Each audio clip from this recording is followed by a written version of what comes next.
कैसे हो आप सब? बढ़िया है सर। बढ़िया हो। हाँ। आशा करता हूँ कि आप सब बहुत अच्छे होंगे। आज हम जो कक्षा 10वीं अर्धवार्षिक परीक्षा 2025-26 विषय गणित, इसके सभी ऑब्जेक्टिव मैं दिखाने वाला हूँ, पढ़कर नहीं दिखाने सुनाऊँगा। और जो सवाल हैं वो भी मैंने हल किए हुए हैं, वो आपको दिखाऊँगा। तो आइए हम चलते हैं सीधे प्रश्न पर। तो ये आप सही विकल्प देख सकते हैं इस तरीके से। ये प्रश्न दूसरा है।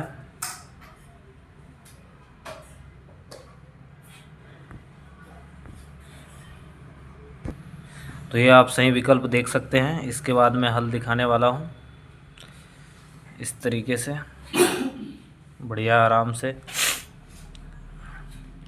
पूरा पेपर हल दिखाऊंगा। ये पूरे सही विकल्प हो गए। नेक्स्ट हम देखते हैं प्रश्न 2, रिक्त स्थान की पूर्ति कीजिए, जिसके आंसर लिखे हुए हैं। किसका क्या उत्तर है आप देख लीजिएगा।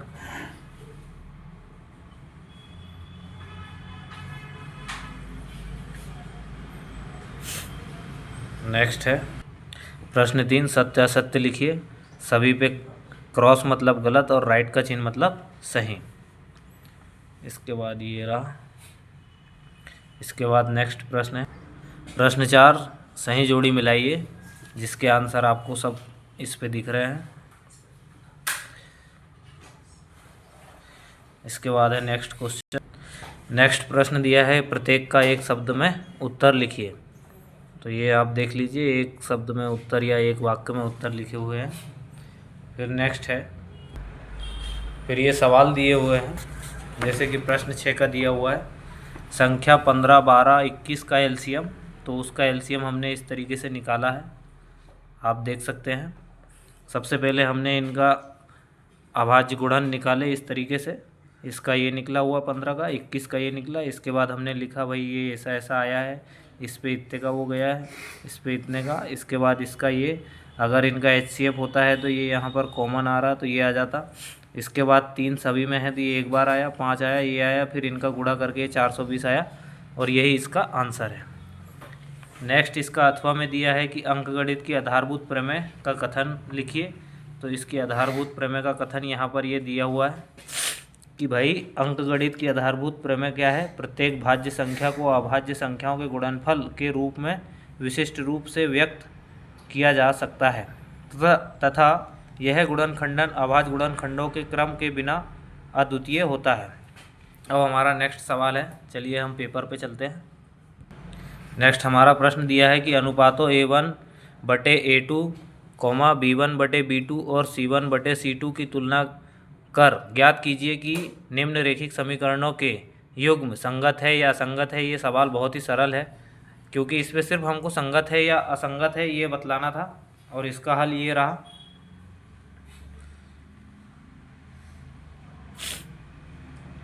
क्वेश्चन आपने देख लिया है, तो मैं क्वेश्चन को थोड़ा ऊपर कर लेता हूँ ताकि आंसर पूरा आ जाए इस तरीके से। तो आप ये देख सकते हैं कि सबसे पहले हमने क्या करना है, हमको तुलना करनी है, अनुपातों की तुलना करनी है। हमने सबसे पहले ये लिख लिए। इसके बाद ये इनको जीरो के रूप में, रैखिक समीकरण के रूप में, ये इधर 8 को हमने पक्षांतर की यहाँ पे, तो ये माइनस में आ गया, बराबर 0 लग गया। इसके बाद हमने इनके मान लिख लिए।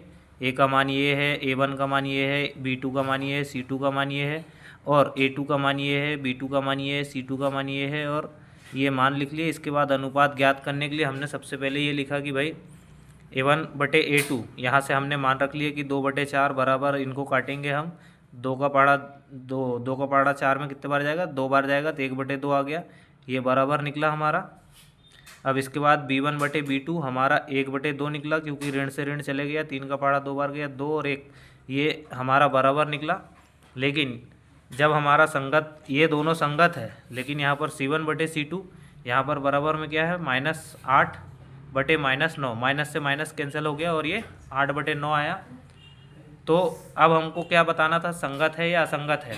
तो हमने लिखा, चूँकि A1/A2 बराबर है B1/B2 के, किंतु बराबर नहीं है C1/C2 के, इसलिए रैखिक समीकरण का युग्म कैसा है, असंगत है। कैसा है, असंगत है, और यही हमारा क्या है, आंसर है।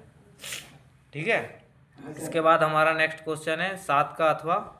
हमारा नेक्स्ट क्वेश्चन है, इसका अथवा क्या दिया है, दो संख्याओं का योग कितना है 16 तथा अंतर 10 हो तो संख्याएं लिखिए।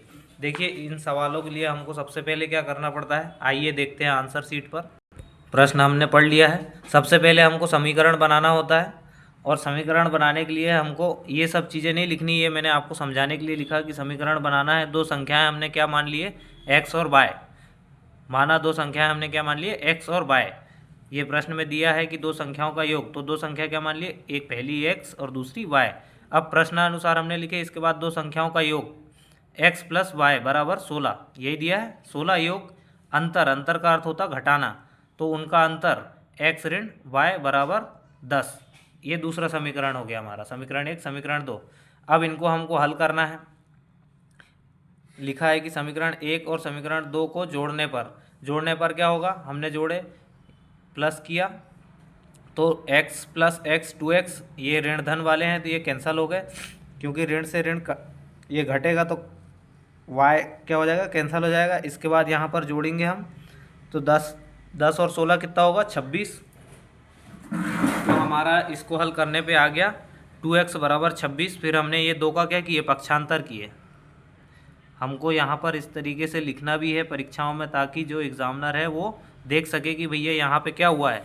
तो हमने क्या किए, पक्षांतर किए। इसके बाद x बराबर क्या आ गया, x बराबर क्या आ गया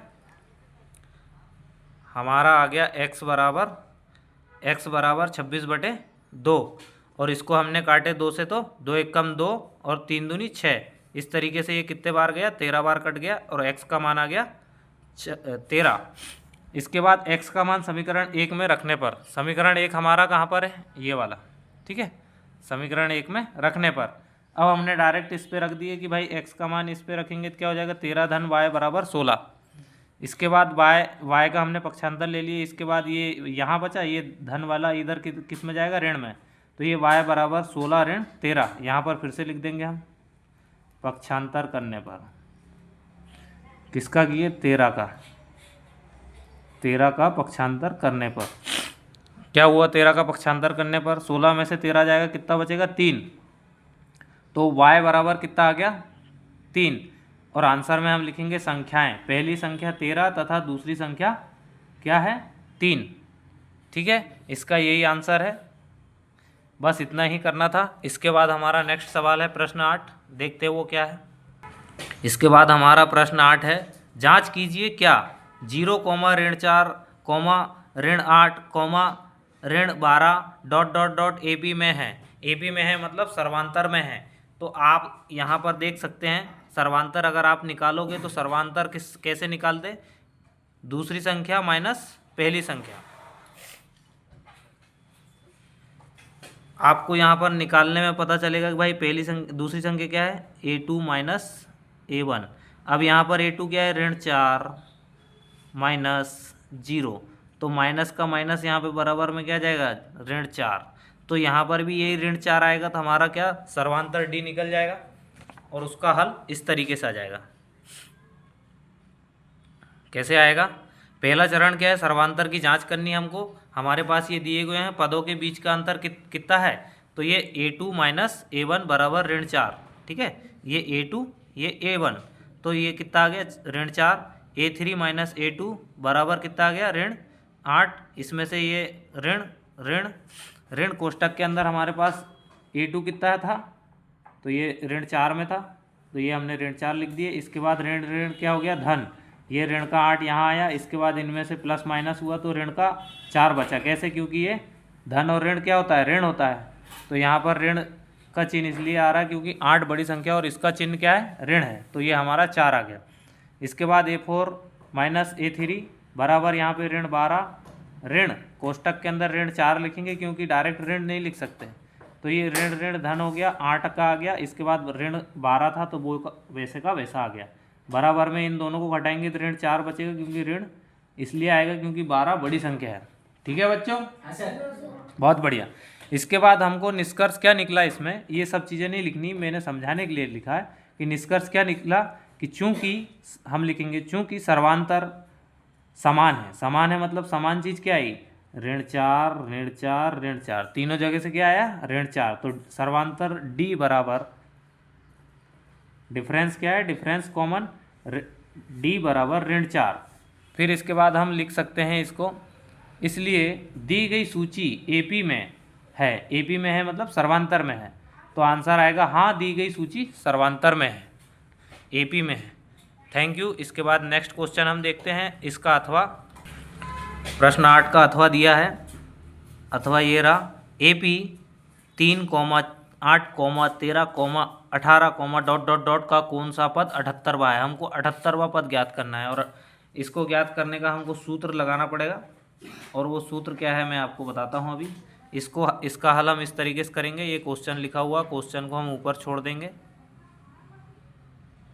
और सबसे पहले हम लिखेंगे कि प्रथम पद और सर्वांतर ज्ञात करना। दी गई संख्या में हमको क्या ज्ञात करना है, इनमें सर्वांतर ज्ञात करना, अभी जैसे ज्ञात किए थे। प्रथम पद ए, सर्वांतर डी, डी कैसे निकालेंगे हम, अभी सर्वांतर निकालने का सूत्र क्या बताया था मैंने बच्चों, A2 माइनस A1। आप लोगों ने सुना नहीं था क्या? हाँ सर। हाँ, तो क्या था सूत्र हमारा, A2 माइनस A1। A2 का मान कितना यहाँ पे 8 और A1 का मान कितना यहाँ पे 3, तो इन दोनों को घटाकर कितना आ जाएगा 5। इसी तरीके से हम आगे अगर निकालेंगे तो इसी तरीके से निकलेगा। अब हमने यहाँ पे माना nवां पद, nवां पद क्यों मानना, क्योंकि 78वां पद हमको ज्ञात करना है। माना nवां पद 78 है, nवां पद क्या है 78 है, इसलिए an बराबर 78। इसके बाद हमको दूसरा चरण ये लेना, ये लिखना नहीं है, पद संख्या n ज्ञात करना है। हमको क्या ज्ञात करना है, n ज्ञात करना है। तो समांतर श्रेणी के nवें पद का सूत्र क्या होता है, ये आ गया हमारा समांतर श्रेणी का nवां पद ज्ञात करने का सूत्र, ये यहाँ पे आ गया, लिखा है an बराबर a प्लस कोष्टक में n ऋण 1 कोष्टक बंद, बाहर आएगा हमारा इनटू में d होता है। ये सूत्र आपके उस पर भी पूछा था विकल्प पे। अब इस पे हम मान रखेंगे, हमारे पास an का मान है 78, a का मान है हमारे पास 3, a का मान कितना 3, और यहाँ पे d का मान कितना है 5। तो आइए हम मान रखते हैं 78 बराबर 3 धन कोष्टक में n ऋण 1 कोष्टक के बाहर हमारा 5, इसके बाद 78 ये धन में है तो इधर आ जाएगा ऋण में, इसके बाद यहाँ पर क्या बचा n ऋण 1 गुणित में 5। अब इसका ये कितना बचा 75 बराबर n माइनस 5, n माइनस 1 कोष्टक के बाहर 5। अब इसका गुणा किया अपन ने, किसका गुणा किया अंदर इसका, तो ये आ जाएगा यहाँ पे, छोटा सा समझा देता हूँ मैं, 5n माइनस 5। अब इस 5 का हम इधर अगर पक्षांतर करते हैं, या फिर इन्होंने डायरेक्ट किया, ये सब करने की ज़रूरत नहीं पड़ी इनको, ऐसा भी करते तो भी चलता। तो यहाँ पर ये इनटू में है तो इधर पक्षांतर करने पे क्या आ जाएगा, ये पक्षांतर करने पे किस पे आ जाएगा, बटे में। गुणा में है तो बटे में, और धन में है तो ऋण में, ऋण में है तो गुणा में, वो ऋण में है तो धन में है ना, और गुणा में है तो भाग में जाएगा। तो ये गुणा में यहाँ पे बटे में भाग में आ गया, इसके बाद बराबर n माइनस 1 हो गया। इसके बाद ये कटा, कितने बार जा रहा, 1 2 बचा, 5 25 15 आ गया। इसके बाद ये n माइनस 1 का 1 ही रहा, 15 का हम इधर पक्षांतर करेंगे, और इसको ले लो, मान लो माइनस का है इधर आ जाएगा प्लस में। इसके बाद हम इनको इधर अल्टी पल्टी कर लेंगे, तो n बराबर कितना आ गया 16, और यही हमारा आंसर है कि एपी का 16वां पद 78 है। 78 कौन सा पद है पूछा था, तो हमारा कौन सा 78 कौन सा पद है, 16वां पद है। ठीक है, इतना आपको समझ में आया होगा। इसके बाद हम नेक्स्ट सवाल पे चलते हैं, प्रश्न नंबर 9। प्रश्न नंबर 9 में आपको आकृति ध्यान से देखना है और प्रश्न ध्यान से पढ़ना है कि दी गई आकृति में डी क्या है, समानुपातिक BC के है, EC ज्ञात करना है। अब हमारा DE कहाँ है, DE ये है, इसके समानुपातिक क्या है BC ये है इसके अनुसार, और क्या ज्ञात करना है EC ये वाला भाग।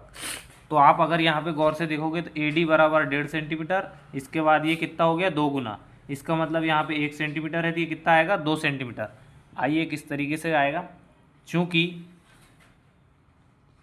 यहीं पर हल है इसका लिखा हुआ, चूँकि AD बटे DB, AD कहाँ है, AD बटे DB, ये इस रेखा के बटे में ये रेखा लिखे है, ठीक है, AD बटे AB।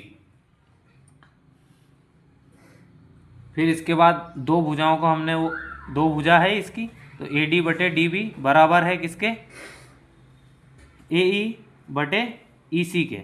ठीक है, हमको ज्ञात भी क्या करना, ई सी, ई सी। इसके बाद हमने मान रखे ये 1.5 यहाँ पे ए डी की जगह में, और इसके बाद डी बी की जगह में 3 सेंटीमीटर बराबर 1 बटे ई सी। एक है इसका मान ए ई का, इसके बाद ये ई सी का मान हमको ज्ञात करना है, तो ये ई सी का ई सी रहा। इधर हमने काटेंगे तो 1/2 आएगा बराबर में 1 बटे ई सी। इसके बाद हमने इसका क्रॉस पक्षांतर कर दिए, क्या कर दिए, क्रॉस पक्षांतर कर दिए। क्रॉस पक्षांतर लिखा हुआ है यहाँ पे, तो हमारा क्या हो जाएगा, यहाँ पे ये क्या है, बटे में है, ये यहाँ पे ऊपर साइड है, ये नीचे जाएगा डायरेक्ट, तो ये अल्टी पल्टी हो जाएंगे, ये इसकी जगह में जाएगा और ये इसकी जगह में चले जाएगा, तो इसी बराबर 2 सेंटीमीटर। तो हमको यही ज्ञात करना था, ये आ गया हमारा। इसके बाद हमारा इसका अथवा है, प्रश्न 9 का अथवा है थेलस प्रमेय आधारभूत अनुपातिक प्रमेय का कथन लिखिए। अब हम क्या लिखेंगे बच्चों, कथन लिखेंगे। हाँ सर। कथन लिखेंगे, और वो कथन क्या है, इस पे सवाल हल नहीं करना, हमको सिर्फ कथन लिखना है, थ्योरम, थ्योरी लिखना है। तो हमारा अथवा का हल ये आ गया है, थेलस प्रमेय आधारभूत अनुपातिक प्रमेय का कथन है कि यदि एक त्रिभुज की किसी एक भुजा के समांतर एक रेखा खींची जाती है जो अन्य दो भुजाओं को क्रमशः दो बिंदुओं पर प्रतिच्छेद करती है, तो वह रेखा उन भुजाओं को समान अनुपात में विभाजित करती है। यह हमको इस तरीके से पेपर में लिखना था कि भाई अगर हमारे को वो प्रश्न नहीं बन रहा 9, तो उसके बदले में हमको ये थ्योरी लिखनी थी।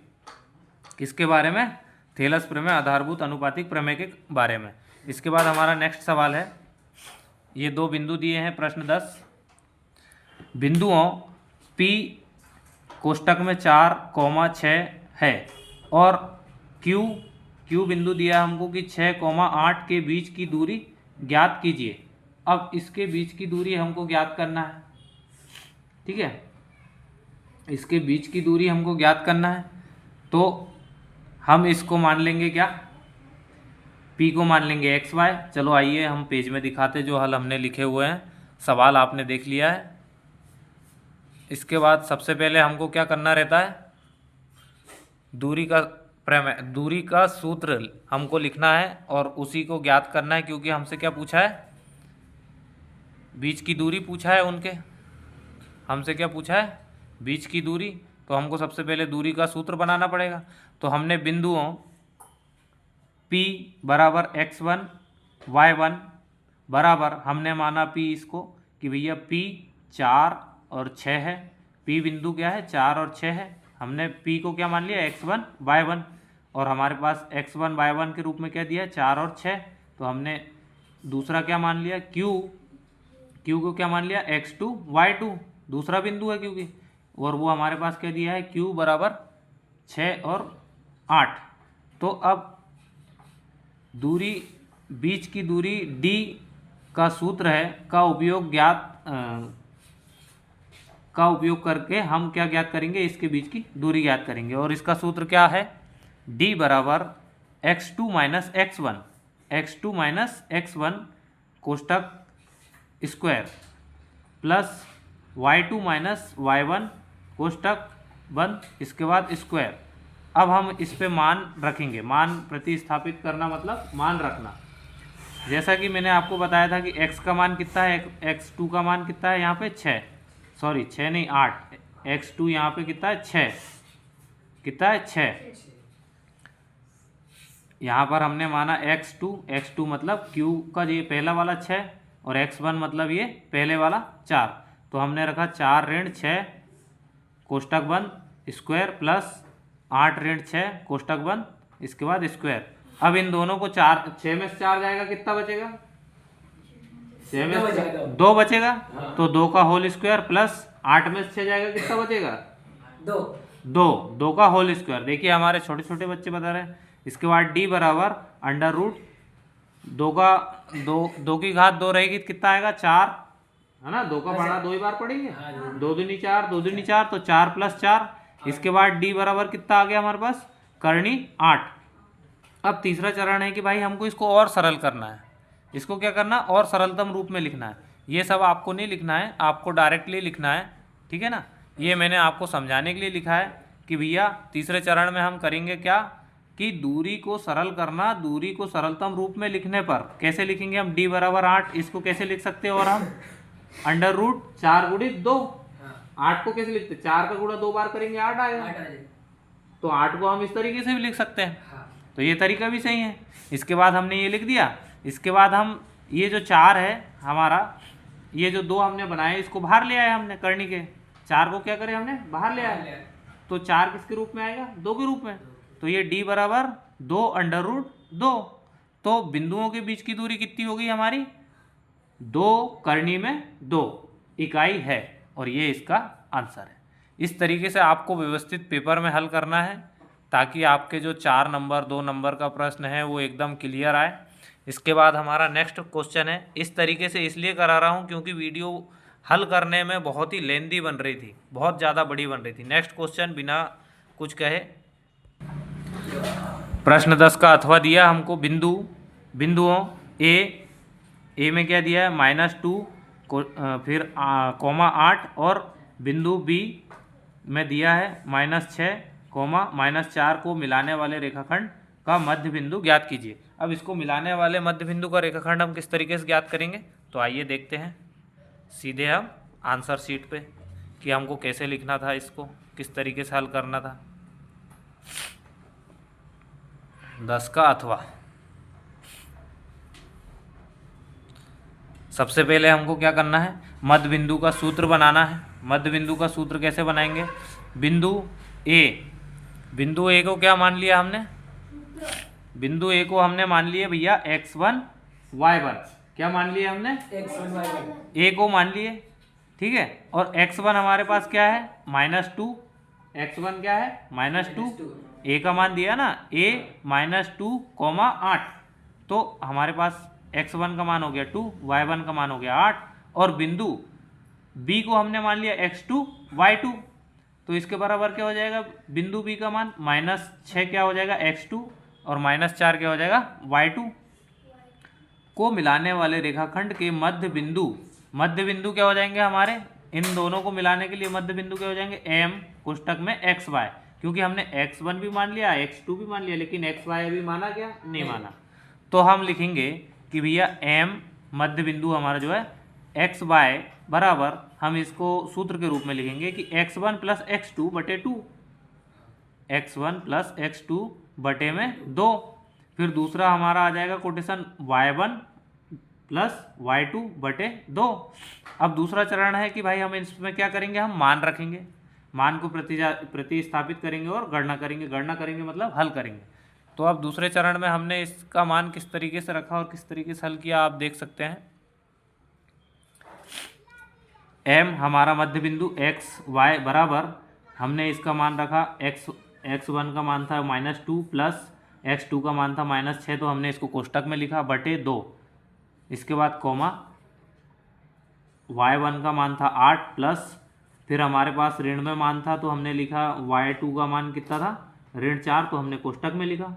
इसके बाद आप ये चीज़ माइनस प्लस अच्छे से समझ लीजिए कि प्लस और माइनस क्या हो गया, माइनस होगा, और माइनस प्लस भी माइनस होगा, लेकिन माइनस माइनस प्लस होगा, लेकिन उस कंडीशन में भी चिन्ह किसका आएगा, बड़ी संख्या का।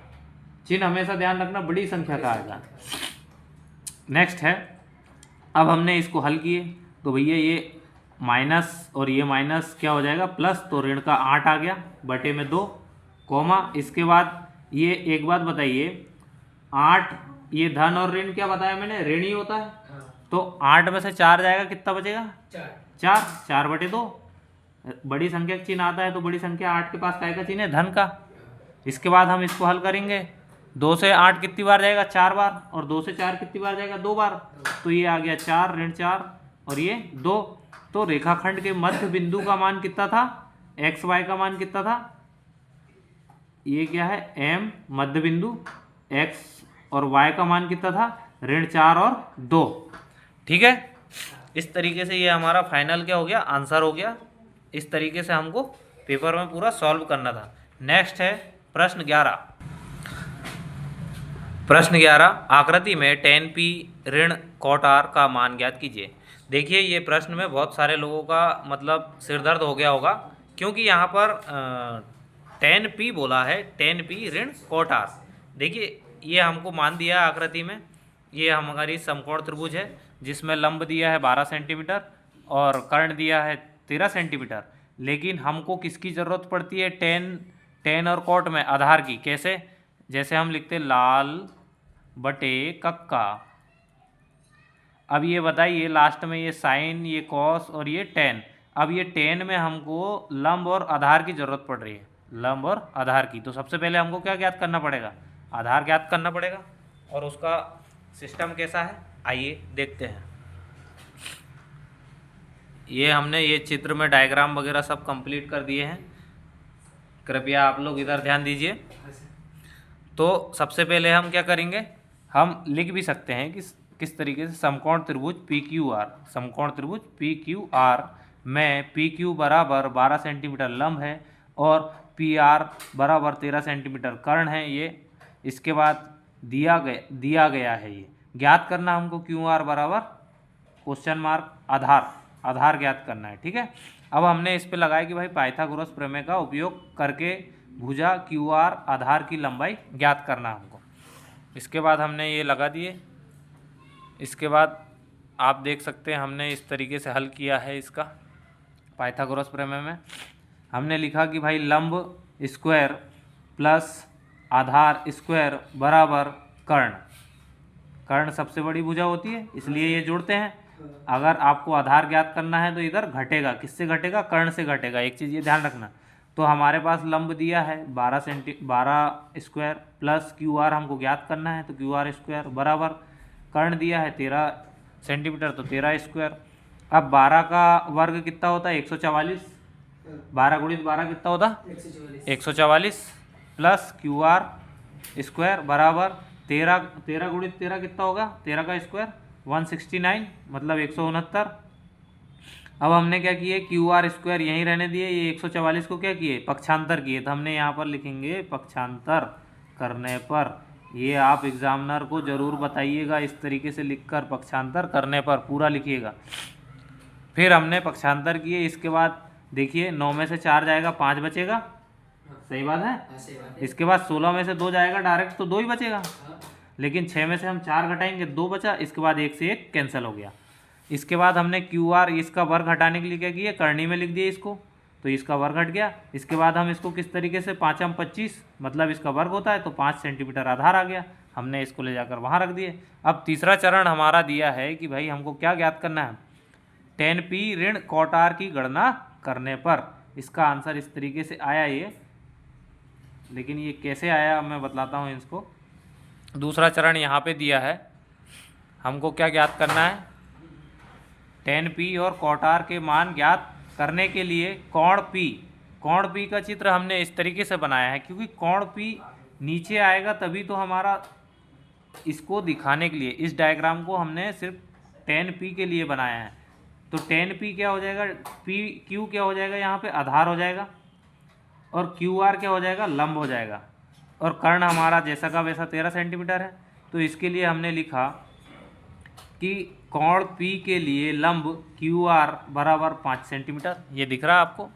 इसके बाद आधार पी क्यू 12 सेंटीमीटर, ये लगा हुआ 12 सेंटीमीटर।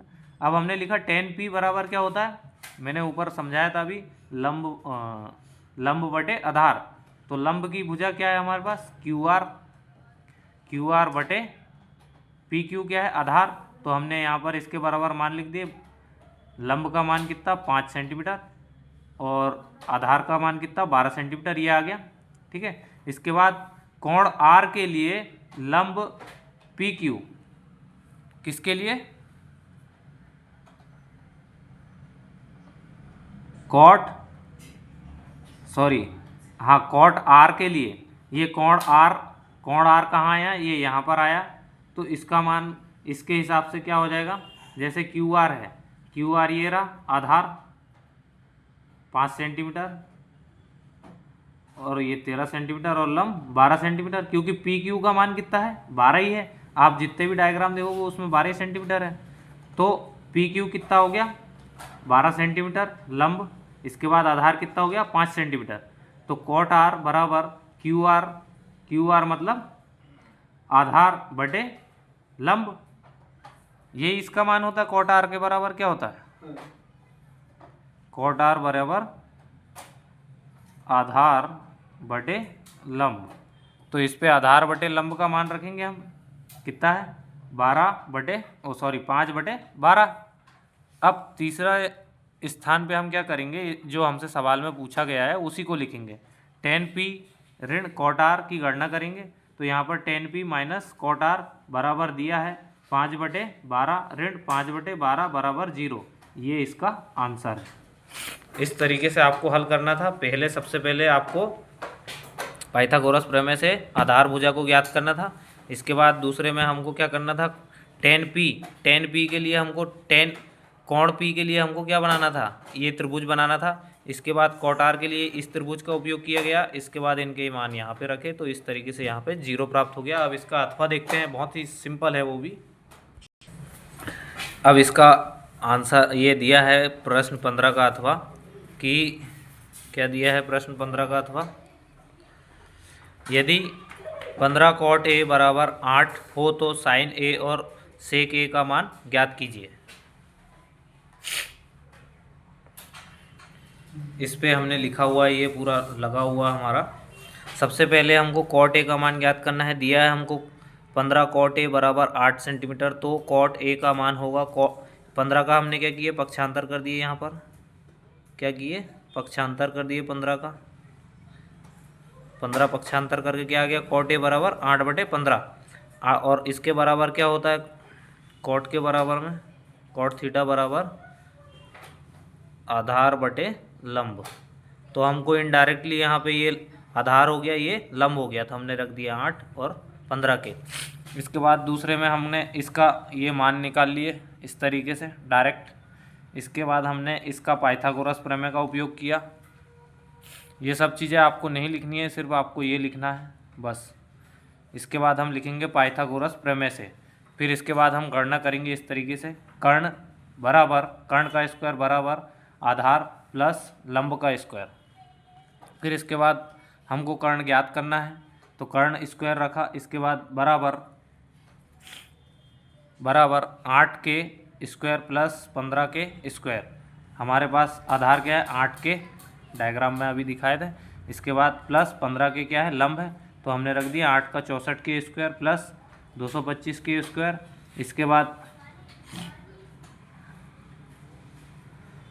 इसके बाद हमने इनको जोड़ दिए, सॉरी यहाँ पे लगाना था के ऊपर, अरे नहीं ये यहीं पे था। इसके बाद इनको प्लस कर लिए, तो ये कितना आ गया 289 आ गया। अब 289 का हमने क्या कर दिए, वर्ग में कर दिए। मतलब यहाँ पे ये जो कर्ण स्क्वायर है इसको हटाने के लिए इसको हमने अंडर रूट पे कर दिए। इसके बाद 289 के, तो ये किसका वर्ग होता है, 17 का। तो ये यहाँ से कर्णी हटा दिए और 17 बाहर ले आए, 17 के। फिर इसके बाद कर्ण बराबर 17 के, ये आ गया। और लास्ट चरण में हमसे पूछा था कि भैया क्या पूछा था, कॉट ए के संबंध में, कि साइन ए और सेक ए का मान ज्ञात करें। तो अब हमने क्या कर लिया, साइन ए और कॉस ए का मान की गणना करने पर साइन ए बराबर होता है लंब बटे कर्ण। तो लंब बटे कर्ण क्या है, BC बटे AC। और ये हमारे डायग्राम पे BC बटे AC का चित्र है। इस पे हमने आधार क्या, लंब और कर्ण क्या दिया है। लंब हमारा था 15 के और कर्ण क्या है 17 के से के कैंसिल हो गया, यहाँ पे बचा 15/17। इसके बाद सेक के लिए हमने किए सेक ए बराबर कर्ण बटे आधार, लाल बटे कक्का, आपको मैंने 3 बार बता दिया कक्का। अब ये सेक के लिए ये हो जाएगा, ये कॉस के लिए होता है तो पलटी होकर क्या हो जाएगा, कर्ण बटे आधार। इसके बाद साइन के लिए क्या होता है शुरू वाला, तो लंब बटे कर्ण, ठीक है। यहाँ पर सेक ए बराबर कर्ण बटे आधार बराबर AC बटे AB। तो हमारे पास कर्ण कितना है 17 सेंटीमीटर, आधार कितना है 8 के, तो ये लिख लिया हमने। इसके बाद के कैंसिल 17/8। तो हमारे पास आंसर में आ गया साइन ए बराबर 15/17 और सेक ए के बराबर में 17/8। ये इसका आंसर है। इस तरीके से हल करना था। अब नेक्स्ट क्वेश्चन, फिर हमारे पास नेक्स्ट क्वेश्चन है प्रश्न 12, कि एक बिंदु Q से एक वृत्त पर स्पर्श रेखा की लंबाई 24 सेंटीमीटर तथा Q की केंद्र से दूरी 25 सेंटीमीटर है तो वृत्त की त्रिज्या ज्ञात कीजिए। इसको हम सीधे हल करते हैं। जैसा कि हमको कहा गया है कि एक बिंदु Q, हमने ये एक बिंदु Q यहाँ पे मान लिया। इसके बाद से एक वृत्त पर स्पर्श रेखा, स्पर्श कहाँ करेगी? केंद्र पे तो करेगी नहीं, ऊपर करेगी। तो ये रेखा हमने ये डाल दी। रेखा की लंबाई 24 सेंटीमीटर, 24 सेंटीमीटर ये लिख दी। इसके बाद तथा Q की केंद्र से दूरी, इस Q की केंद्र से दूरी ये हमने लिख लिए, केंद्र से दूरी, और ये कितनी बोल रहा? 25 सेंटीमीटर ये लिख दिए। तो वृत्त की त्रिज्या ज्ञात कीजिए। त्रिज्या कौन सी? ये, ठीक है। अब यहाँ पर हम लिखेंगे, दिया है QP हमने जो बनाया डायग्राम उसके अनुसार QP बराबर 24 सेंटीमीटर, फिर OQ बराबर 25 सेंटीमीटर। ज्ञात करना है OP, त्रिज्या ज्ञात करनी ना, तो त्रिज्या ये रही। तो OP बराबर क्वेश्चन मार्क, और इसको हम त्रिज्या क्या लिखते हैं? R भी लिखते हैं। और ये जो चिन्ह है ये काय का है? परपेंडिकुलर का है। OP बराबर लंबवत क्या है? OP PO, OP बोलो या PO बोलो, ये दोनों क्या है? लंबवत है। ये OP इधर से जा रहा है और PO नीचे आ रहा है, तो ये क्या है? परपेंडिकुलर या लंबवत है। इसलिए जो त्रिभुज, समकोण त्रिभुज OPQ समकोण त्रिभुज है, इसलिए क्या है? जो हमारा त्रिभुज है OPQ ये क्या है? समकोण त्रिभुज है। पाइथागोरस प्रमेय लगाएंगे हम। इसके बाद हमने यहाँ पर पाइथागोरस प्रमेय लगाया। इसके बाद सभी का मान आपको दिख रहा है। पाइथागोरस प्रमेय लगाया तो क्या हुआ? लंब स्क्वायर प्लस कर्ण स्क्वायर बराबर आधार का वर्ग। तो हम लंब हमको ज्ञात करना है इसके हिसाब से, जो त्रिज्या हमारी OP का वर्ग प्लस यहाँ पे कर्ण कितना दिया है? 24। अरे मान लो ये त्रिभुज है हमारा डायरेक्ट में इस तरीके से, तो यहाँ पर ये आधार हमको दिया है QO 25 और ये कर्ण दिया है 24, और ये क्या ज्ञात करना? त्रिज्या हमको। तो हमारा यहाँ पे P, ये OP जो है ये OP का वर्ग रहा। इसके बाद हमारा 24 जो कर्ण है ये 24 आ गया। इसके बाद ये जो हमारा आधार है ये आ गया 25 का वर्ग। तो OP कितना है? हमने क्या माना? R स्क्वायर, तो इसको R रख दिया, R का वर्ग प्लस 24 का वर्ग कितना? 24 गुणित 24 576 बराबर 25 गुणित 25 625। 25 का वर्ग कितना? 625। फिर R का वर्ग बराबर 625, 625 को इधर पक्षांतर किए, 625 का इधर पक्षांतर किए हमने, तो ये 625 ऋण 576 बराबर 49। इसको हम किस तरीके से लिख सकते हैं? और ये पक्षांतर करने पर इधर ऋण में आता, लेकिन ये इधर जाएगा तो ये भी ऋण में जाएगा, इसलिए ये प्लस की प्लस में रहा। सॉरी, ये इसका पक्षांतर किया हमने, यहाँ पर लिखेंगे पक्षांतर करने पर, पक्षांतर करने पर इसको क्या किए? इधर साइड ले आए, तो ये ऋण में आ गया, इसके बराबर 49 निकल गया इसमें से घटाकर। फिर इसके बाद 49 किसका वर्ग होता? 7 का, तो ये करनी से स्क्वायर कट गया, सॉरी ये स्क्वायर कट गया, यहाँ पे R बराबर 7 सेंटीमीटर आ गया, और हमको यही ज्ञात करना था, यही इसका आंसर है। इसके बाद प्रश्न 12 का अथवा देखिए। प्रश्न 12 का अथवा है, सिद्ध कीजिए कि किसी वृत्त के व्यास के सिरों पर खींची गई स्पर्श रेखाएं समांतर होती है।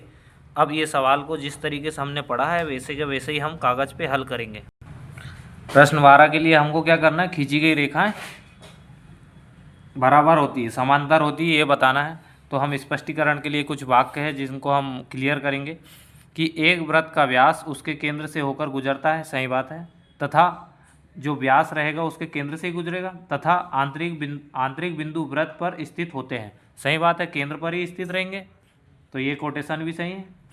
नेक्स्ट है, स्पष्ट करना है हमको, तो इसलिए स्पष्टीकरण में ये सब लिखनी पड़ेगी कि संपर्क बिंदु पर त्रिज्या स्पर्श रेखा के लंबवत होती है। संपर्क बिंदु, जो संपर्क बिंदु आएगा हमारा बीच में, तो उसके कैसे रहेगी? लंबवत रहेगी, हमेशा कैसे रहेगी? लंबवत रहेगी, तो सही बात है। इसके बाद तीसरा स्पष्टीकरण है कि व्यास के अंतिम बिंदुओं की दो त्रिज्याएं एक सीधी रेखा व्यास बनाती है। कैसे? जैसे कि ये छोटा सा है, ये ऊपर की तरफ एक त्रिज्या है, फिर ये नीचे की तरफ एक त्रिज्या है, तो ये क्या व्यास ही बनाएगी ना, पूरा पूरा सिरा व्यास ही बनेगा, चाहे वो इधर से बने या इधर से बने, क्या बनेगी? व्यास ही बनेगा, लंबवत बनेगा।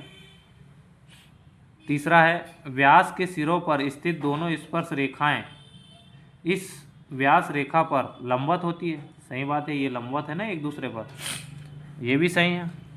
नेक्स्ट है एक ही रेखा पर लंबवत रेखाएं एक दूसरे के कैसे होती है? समांतर होती है। ये हमारा आ गया, यही हमको सिद्ध करना था। नेक्स्ट क्वेश्चन है प्रश्न 13। प्रश्न 13 हमको बोल रहा है कि दर्शाइए कि 3 कर्णी 2 एक अपरिमेय संख्या है। अब इसको हमको कैसे दर्शाना है, आइए देखिए, छोटा सा सवाल है ये। इस तरीके से दर्शाना है। सबसे पहले हमको मानना है कि माना कर्णी 3 कर्णी 2 एक परिमेय संख्या है। हमने किसको मान लिया? इसी को हमने क्या मान लिया? परिमेय संख्या। चलो भाई, हमने इसी को परिमेय संख्या मान लिया। और परिमेय संख्या किस रूप में लिखी जाती है? a/b के रूप में। तो 3 कर्णी 2 बराबर क्या हो जाएगा? a/b, जहाँ पर क्या है? a और b पूर्णांक संख्या है। फिर हमने यहाँ पर पक्षांतर किए। पक्षांतर किसका किए? इस 3 का। तो √2 यहाँ बचा, ये यहाँ पे गुणित में, ये यहाँ पे बटे में चले गया, ये a/3b। अब यहाँ पर ये हमारे पास परिमेय संख्या प्राप्त हो गई। a/3b एक परिमेय संख्या है, क्योंकि a और b कैसे है? पूर्णांक है। ठीक है, लेकिन क्या? लेकिन √2 बोले तो कर्णी 2 एक अपरिमेय संख्या है। सही बात है, ये ना कटेगी ना पीटेगी, ये ab के रूप में नहीं है। तो अपरिमेय बराबर नहीं है किसके? परिमेय के। क्योंकि हमारा कथन जो क्या है? गलत हो गया। तो हमने लिख दिया कि भैया ये अपरिमेय है, तो अपरिमेय बराबर नहीं है परिमेय संख्या के। ठीक है, अर्थात हमको बताना पड़ेगा कि हमारी कल्पना त्रुटिपूर्ण भी है। हमारी जो कल्पना किए थे हमने, इमेजिनेशन किए थे, वो कैसा है? त्रुटिपूर्ण है। इसलिए हम लिखेंगे कि 3 कर्णी 2 एक अपरिमेय संख्या है। यही इसका आंसर है। इसी तरीके से इसको करना था, देख लीजिए अच्छे से। अब हमारा प्रश्न 13 का अथवा आएगा।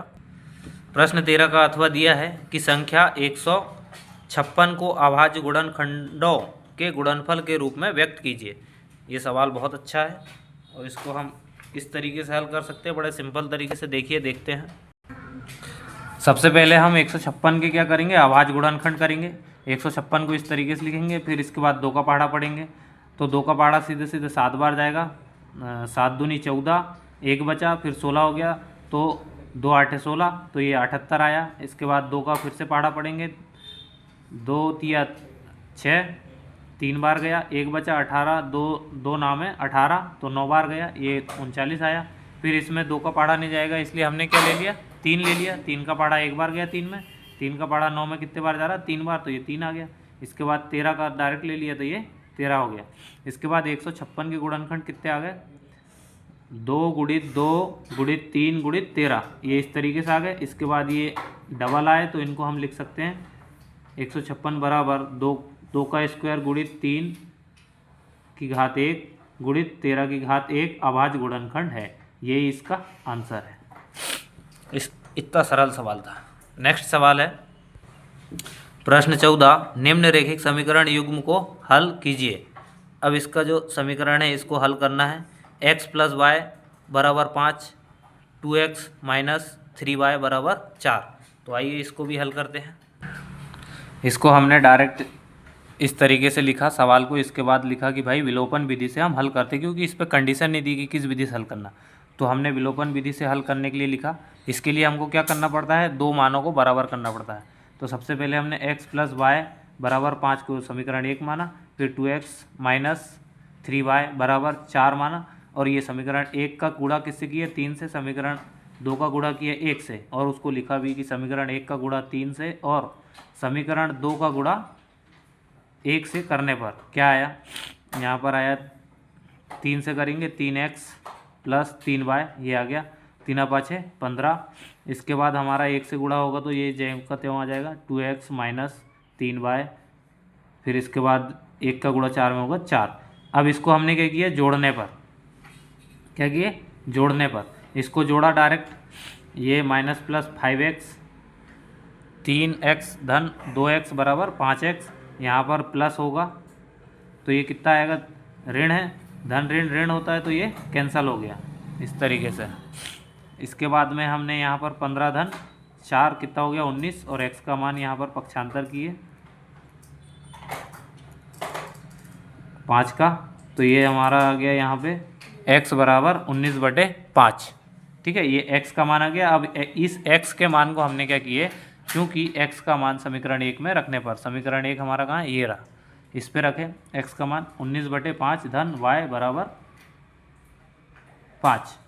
तो इसके बराबर में क्या आ गया, फिर ये 19 किधर गया, उधर साइड जाएगा, ये इसका गुणा होगा पहले, तो 19 प्लस इसका गुणा यहाँ पे होकर 5y/5 बराबर 5।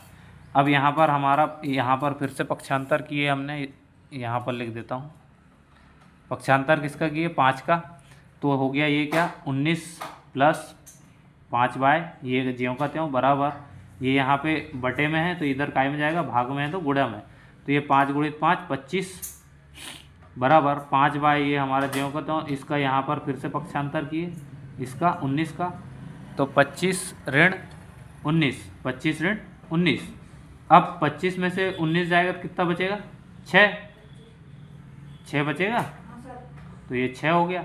इसके बाद ये 5 का पक्षांतर करेंगे तो y बराबर 6 बटे, यहाँ पे गुणा में इधर बटे में जाएगा, तो ये आ गया इसका 5।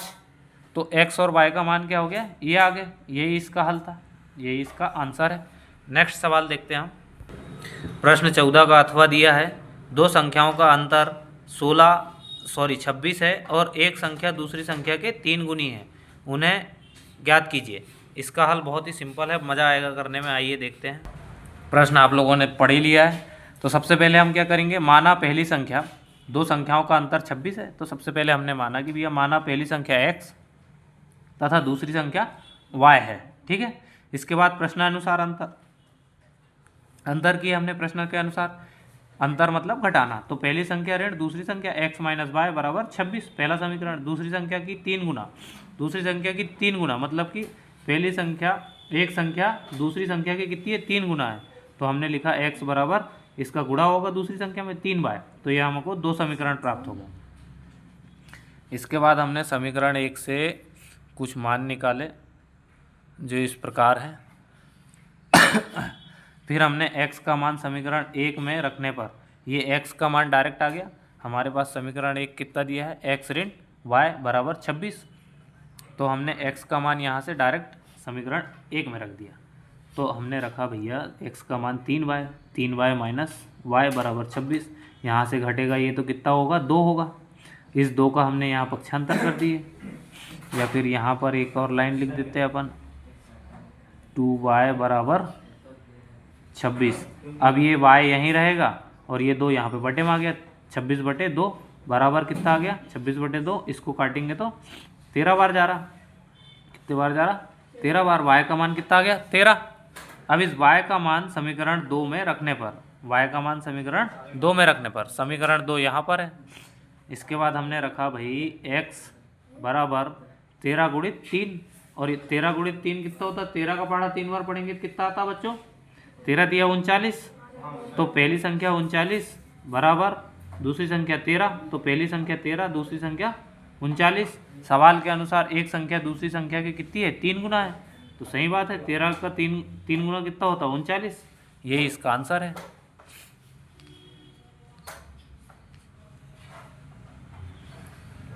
इस तरीके से हल करना है। इसके बाद नेक्स्ट सवाल है, प्रश्न 15 दिया है कि किसी एपी का 17वां पद उसके 10वें पद से 7 अधिक है, इसका सर्वांतर ज्ञात कीजिए। हमको इसका सर्वांतर ज्ञात करना है, मतलब डिफरेंस ज्ञात करना है डी। तो इसको किस तरीके से हल करेंगे, देखिए ये बड़ी जल्दी हल हो जाएगा इस तरीके से। ठीक है, सबसे पहले हमने ए को क्या मान लिया, 17वां पद है, एन बराबर 8n + 7, ये 10वां पद था, इसमें हमने किसको जोड़ दिया, 7 को और जोड़ दिए, ये समीकरण 1 हो गया। nवां पद tn बराबर, हमारा जो सूत्र है कि a + n - 1 कोष्टक के अंदर डी। अब यहाँ पर हमने लिखा कि A17 बराबर ए अभी ज्ञात नहीं हुआ है, तो A+17 माइनस डी 1 कोष्टक के बाहर डी। इसके बाद A17 बराबर A प्लस ये कितना हो जाएगा घट के 16D, इसका गुणा होगा तो 16D। इसके बाद हमारा A17 हमारा कितना दिया 10वां पद है, हमको 10वां पद निकालना है यहाँ पे, तो 10वां पद A प्लस 9D। ये हम सात अधिक है, ये सब 7 अधिक है, तो हमने क्या किया इसमें से 7 घटा दिए तो 10 हो गया A10। इसके बाद ये 7 अधिक है तो ये कितना हो गया 16, 16 का 7 कम करेंगे तो 9, तो A10 बराबर A प्लस 9D मान रखने पर। इसके बाद हम मान रखेंगे A17 बराबर A10 प्लस 7। इसके बाद यहाँ पर दोनों पक्ष ले लेंगे A प्लस 16D। A17 का मान क्या है ये है, इसके बाद A10 का मान क्या है ये है। इसके बाद हम रखेंगे बराबर A प्लस 9D प्लस 7। पक्षांतर करने पर पक्षांतर किसका होगा डी संख्या वाले जो अल्फ़ाबेट वाले एक तरफ, A प्लस 16D, फिर इसके बाद यहाँ पर माइनस A ऋण धन में है तो ऋण में 9D बराबर 7। तो यहाँ पर D और D A से A कैंसिल हो गया। इसके बाद ये D 16D में से 9D जाएगा तो 7D हो गया बराबर 7 है। फिर इसके बाद 7 में से 7 कैंसिल हो जाएगा तो 1 बचा, ये इसका आंसर है। नहीं समझ में आया हो तो एक बार अच्छे से देखना, दोबारा फिर देखना, क्योंकि ये हमने nवां पद यहाँ पर निकाले थे किसका 17 का। यही प्रोसीजर हमारा 10 के लिए रहेगा। 10 के लिए भी हम इसी तरीके से करेंगे। तो यहाँ पर हमारा 10 रखा आएगा, इसकी जगह हम 10 आएगा, तो ये हमको 9 बचेगा। हमने डायरेक्ट यहाँ पर कर दिया कि भाई A10 बराबर A प्लस यहाँ पे 10 रखा था तो ये 9 हो गया, 1 घटाकर यही मान है दोनों। इसी का हमने हल किए। नेक्स्ट सवाल है हमारा 15 का अथवा सवाल है AP 2 7 12 ... के प्रथम 10 पदों तक योग ज्ञात कीजिए। तो इसका हल हम इस तरीके से करेंगे। सबसे पहले हम समांतर श्रेणी देखेंगे, सर्वांतर की जांच करेंगे। तो मैंने सर्वांतर की जांच करने के लिए बोला था कि A2 माइनस A1। तो यहाँ पर A2 क्या है 7 है, A1 2 है, तो इन दोनों को घटाएंगे 5 आ गया। इसके बाद इसके लिए हमने क्या किए A3 माइनस A2, तो 12 ऋण 7, A3 मतलब तीसरे नंबर संख्या 12 है, तो यहाँ पर 5 आ गया। तो हमको D जो है सर्वांतर हमको क्या प्राप्त हो गया 5। अब इसमें समांतर श्रेणी के n पदों का योगफल सूत्र, योगफलों का सूत्र हमारा ये होता है SN बराबर n/2 कोष्टक में 2A प्लस n ऋण 1 कोष्टक बंद। इसके बाद D, यहाँ पर जहाँ A प्रथम पद है, A क्या है प्रथम पद है, n पदों की संख्या है। पद कितने हमारे पास, हमको ज्ञात क्या करना है S10 ज्ञात करना है। S10 मतलब पदों की संख्या ज्ञात करनी है, दिया है ना सवाल में 10 पदों तक का योग, तो 10 S10 हमको ज्ञात करना है। A का मान 2, D का मान 5 सर्वांतर, N का मान 10, ये जो पद हमको ज्ञात करने हैं वो डायरेक्ट। इसके बाद S10 बराबर N कितना 10 है, तो 10 यहाँ पे मान रखना है, पुटअप करना 10/2। अंदर में हमारा 2, A का मान कितना 2 था तो गुणित 2 प्लस कोष्टक अंदर n कितना 10 है माइनस 1 कोष्टक बंद। इसके बाद D हमारा 5 है तो 5 कोष्टक बंद। इसके बाद हमने हल किए 2 से 5 10 2 से कितनी बार कटेगा 5 बार, तो ये आ गया हमारा 5, कितना आ गया 5 आ गया। कोष्टक अंदर 2 दूनी 4, 10 में से 1 गया 9, गुणित में 5। इसके बाद हमने इसी को यहीं पे रख दिया कि भैया 5, ये यहाँ पर हल होगा तो ये कितना गुणा होकर कितना आ जाएगा 9 पंजे 45, तो 4 धन 45, 4 धन 45 कितना 49 होता है यहाँ पर। तो हमने डायरेक्ट गुणा कर दिए 5 गुणित 49, तो इसका S10 कितना निकल के आ गया 245। इस तरीके से ये आंसर आ गया। इसके बाद नेक्स्ट है प्रश्न 16। आकृति में त्रिभुज समकोण त्रिभुज ओ डी सी समरूप है त्रिभुज ओ बी ए के कोण बी ओ सी बराबर 125 और कोण सी डी ओ बराबर 70 अंश है। कोण डी ओ सी कोण डी सी ओ और कोण ओ ए बी ज्ञात कीजिए। इसका हल बड़े अच्छे तरीके से हम समझने की कोशिश करेंगे। देखिए, मैंने ये कुछ डायग्राम बनाया है जिसके माध्यम से मैं बताना चाहता हूँ कि एंगल किस तरीके से हमारे उस पर पुटअप होंगे। जैसे कि हमारी ये जो लाइन है, ये जो रेखा है, इसका पूरा मान कितना होगा, तो इसका पूरा मान कितना होगा 180 अंश। ठीक है, ये ऐसी भी हो सकती है, ये ऐसी भी हो सकती है। ठीक है, और फिर जब ये ऐसी रहेगी, अगर रेखा मान लो इसमें सीधी खड़ी होती है, ये लाइन यहाँ पर सीधी खड़ी होती है, ये लंबवत ऐसे डलती है, तो ये 90 अंश का कोण बनाएगी समकोण। और अगर ऐसे आड़ा देखा जाए तो ये पूरी लाइन क्या होगी, ऐसी पूरी लाइन 180 अंश कोण बनाएगी ऐसे खड़े में। इसके बाद इसमें मान लो एक कोण कटता है इस तरीके से, इस तरीके से, तो इसका पहला भाग प्लस दूसरा भाग, कहने का मतलब है कि ये पूरा भाग जो है कितना होगा 180 अंश। लेकिन कैसे होगा, कोण ए ओ सी हम पहले क्या लिखेंगे, ये एक कोण प्लस करेंगे प्लस कोण सी ओ बी, मतलब कि कोण ए ओ सी प्लस इसमें क्या जोड़ेंगे कोण सी ओ बी, तभी इसके बाद इसमें अपन को प्राप्त होगा बराबर क्या मिलेगा हमको, कोण ए ओ बी। मतलब कि ये दोनों किसके बराबर है, कोण ए ओ बी। ये अगर हमको ये किसके बराबर है, ये तीन कोण यहाँ पर, लेकिन पहला कोण प्लस दूसरा कोण बराबर होगा ए ओ बी के। ठीक है, इसके बाद मान लो इस पे दो रेखाएं कटती है, क्योंकि हमारे डायग्राम में तो दो रेखाएं कट रही है, तो मान लो ये इस तरीके से दो कोण कटते हैं, तो इसको समझने की कोशिश करना। आप हमने नाम दे दिए पहले बिंदु का, यहाँ पर जैसे शुरू में ही मैंने नाम दिया था ए ओ बी, ए ओ बी। ठीक है, ए ओ बी हमारा कितना 180 अंश का ही है, ए ओ बी 180 अंश है ये पूरा बड़ा कोण, लेकिन इस पर ये छोटा कोण कितने अंश का, मान लो जितने भी अंश का है, फिर दूसरा कोण, फिर तीसरा कोण। तो जब हमको ये प्राप्त करना है कोण ए ओ बी, तो हमको इन सभी को क्या करना पड़ेगा, जोड़ना पड़ेगा।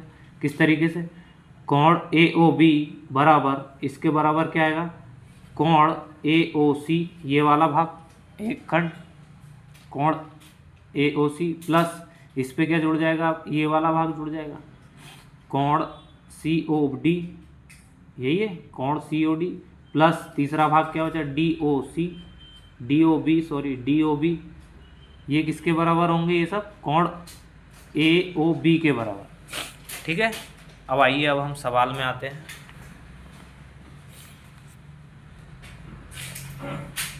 सवाल में डायग्राम इस तरीके से बना है, अब हम स्टेप बाय स्टेप फॉलो करते हुए चलेंगे। तो सबसे पहले हम लिखेंगे कि भैया हमको दिया है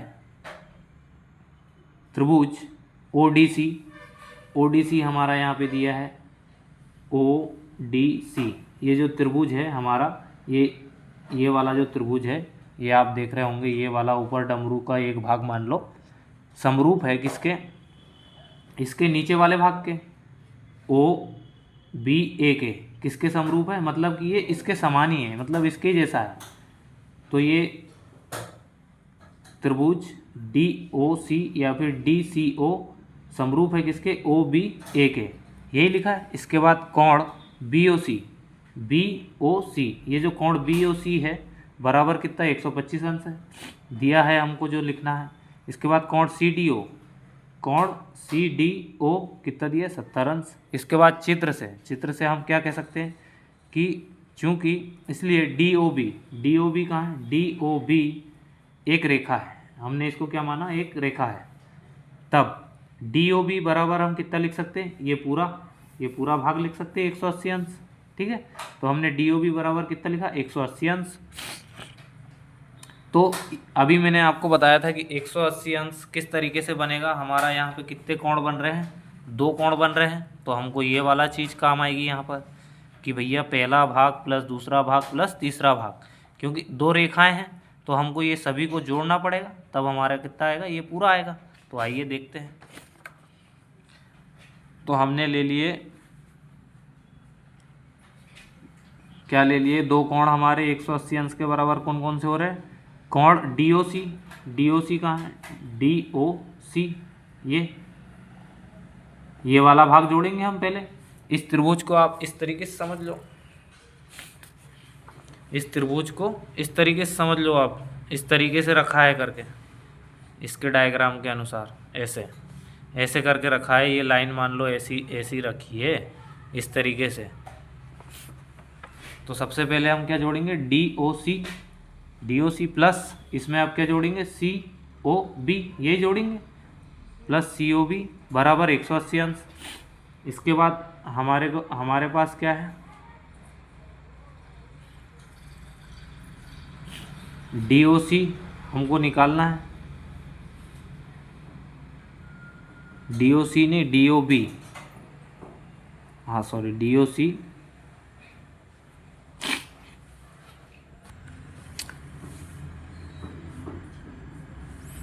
हमको यहाँ से क्या मिल जाएगा, ये जो छोटा कोण है DO, ये वाला कोण मिल जाएगा, ठीक है, ये वाला कोण मिल जाएगा, तो ये वाला भी मिल जाएगा इसका, क्योंकि समरूप है। तो हमने यहाँ पे लिखा है DOC प्लस 125 बराबर है 180 अंश के पक्षांतर करने पर 125 का हमने पक्षांतर कर दिया, DOC बराबर 180 माइनस 125, यहाँ धन में है तो ऋण में, DOC हमको कितना मिल गया, 55 अंश, यहाँ पे 55 अंश आ गया, ठीक है, ये वाला कोण। अब ये जब 55 है, ये 70 है, तो इसका बचा बाकी ये क्या हो जाएगा, वही हो जाएगा। अगर हम डायरेक्ट देखेंगे जितना बचेगा वो 180 अंश है। इसके बाद त्रिभुज, समकोण त्रिभुज DOC में कोण D प्लस कोण O प्लस कोण C बराबर कितना ले लिया हमने, 180 अंश। वही बात आई मैंने जो बताया, तो हमारा हो जाएगा 70 अंश प्लस 55 अंश प्लस कोण C हमको ज्ञात नहीं है, तो हमने कोण C लिख दिया बराबर 180 अंश। यहाँ पर हमने इसको रखे, इसको जोड़कर हमने डायरेक्ट इधर ले गए, ये 70 और 55 जोड़ के 125 प्लस में था तो माइनस में चले गया, और इसका घटकर कितना आ गया, 55 अंश। तो ये भी हमको कितना मिल गया, 55 अंश, कोण C बराबर 55 अंश। इसके बाद कोण OAB, ये जो कोण OAB है ये भी कितना हो जाएगा, क्योंकि समरूप है तो ये हमारा 55 हो जाएगा, और अगर इसको हम देखें तो ये भी 55 हो जाएगा, और ये 70 है तो ये 70 हो जाएगा, क्योंकि समरूप है। तो एकांतर कोण से कोण OAB 55 अंश, एकांतर कोण से, एकांतर कोण मतलब ये एक दूसरे के क्या है, समांतर है, तो हमने लिखा कोण DOC बराबर 55 अंश, ठीक है। कोण DCO ये भी कितना है, 55 अंश। कोण OAB ये भी कितना आ जाएगा, 55 अंश यहाँ पर। तो इसका यही हल है, इसी तरीके से हमको हल करना था। Thank you. नेक्स्ट क्वेश्चन देखते हैं। ये डायग्राम देख लीजिए आप अच्छे से, आराम से इसको समझने की कोशिश कर लीजिए, ये इस तरीके से निकलेगा। नेक्स्ट है प्रश्न 16 का अथवा है कि भैया दिया है आकृति में यदि त्रिभुज ABE कहाँ है हमारा, ABE मतलब ABE ये वाला भाग, एक भाग समानुपातिक समरूप है, सर्वांग समता है त्रिभुज ACD मतलब कि ये दो त्रिभुज हो गए। एक तो ये पहला ABE नाम दे रहा, इसके बाद ACD, ठीक है। तो ये क्या है, सर्वांग समता है, तो दर्शाइए कि त्रिभुज ADE समरूप है ABC के, मतलब कि ये छोटा त्रिभुज समरूप किसके हैं, ये बड़े त्रिभुज के। तो इसको दर्शाने के लिए देखिए पहले हमको ये डायग्राम्स देखने पड़ेंगे। जो दो त्रिभुज हमने पहले पढ़े थे वो इस रूप में आएंगे। कौन कौन से त्रिभुज हमने पढ़े थे पहले, ये वाले, कि भैया ये ABE है, सर्वांग समता किसके बराबर, त्रिभुज ACD के। तो हमारा देखिए ABE पहला त्रिभुज, फिर ACD दूसरा त्रिभुज, क्या है यहाँ पर हम लिख देते सर्वांग समता है, ठीक है। इसके बाद हम ये अलग अलग हो गया, इसके बाद हम इस पे लिखेंगे, हल करना चालू करेंगे। तो हम लिखेंगे सबसे पहले क्या लिखते हैं हम, दिया है, मतलब कि प्रश्न में दिया है त्रिभुज ए बी सर्वांग समता है त्रिभुज ए सी डी के। सिद्ध करना हमको क्या, त्रिभुज ए डी मतलब ये वाला ऊपर वाला हिस्सा समरूप है किसके, त्रिभुज ए बी सी के, मतलब बड़े हिस्से का। अब उपपत्ति लिखेंगे कि त्रिभुज ए बी ई ऊपर वाला ए बी ई सर्वांग समता है ए सी डी के, मतलब कि ये जो मैंने डायग्राम बताया आपको ये दोनों अलग अलग करके बनाया, लेकिन आप इसमें समझ सकते हैं कि त्रिभुज ए बी ई कहाँ है, ए बी ई ये वाला हिस्सा और ए सी डी ये वाला हिस्सा, ठीक है। ए बी हमारी ये जो रेखा लाइन है एक तरफ की बराबर है किसके, ए सी के, ये दूसरी रेखा के। तो सर्वांग समता त्रिभुज संगत अवयव है। अब इस पे इसी तरीके से ए डी ये रहा, ए ई ये रहा, तो ये भी क्या हो जाएंगे, सर्वांग समता त्रिभुज संगत अवयव है, मतलब कि सेम वही बात। दोनों का भाग करने पर, दोनों का भाग कर देंगे इनका, मतलब कि बड़ी भुजा में से छोटी भुजा ले लेंगे, भाग कर लेंगे, इसमें से भी बड़ी भुजा भागित छोटी भुजा, तो ए बी बड़ी भुजा बटे ए डी छोटी भुजा उसी की बराबर है किसके, बड़ी भुजा ए सी के और छोटी भुजा ए ई, ठीक है। इसके बाद ये समीकरण 1 बना लिए हमने। नेक्स्ट है कि भैया त्रिभुज ए डी ई, त्रिभुज ये यहाँ पे दिख रही ए डी ई तथा त्रिभुज ए बी सी त्रिभुज ए बी सी ये पूरी में